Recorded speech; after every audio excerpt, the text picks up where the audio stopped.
Went to college, did the usual things in as an apprentice, yeah.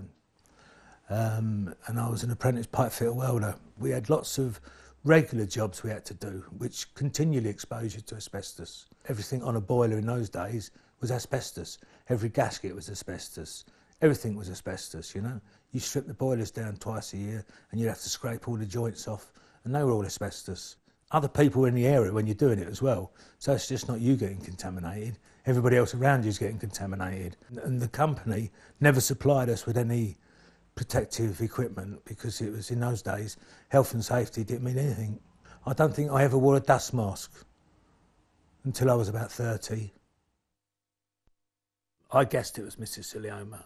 I've always known that it could happen because of the asbestos I've worked with. My oncologist, about 4 or 5 weeks ago, I said, we're not going to do the chemo today. I went, righto. So he said to me, I'd like to tell you, I don't think you're going to make Christmas.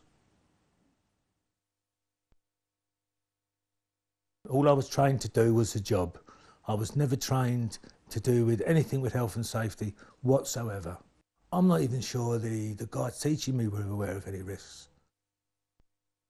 When I was an apprentice, I worked in this canteen. The pipe fitters were doing an awful lot of work in there.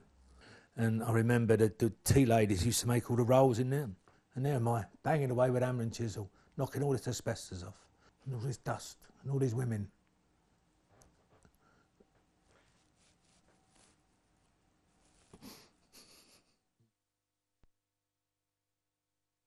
When you realise what you may have done to other people,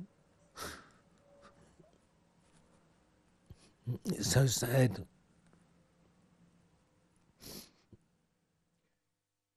You may be 17, you may be 18, but you're not immortal.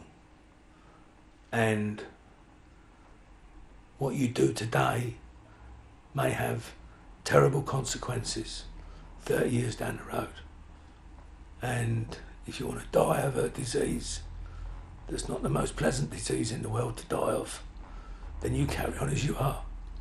But if you want to live longer than that and not die of this disease, then you take in all the information about it that you're given and take it in seriously. Because the only way you can get this disease is through asbestos.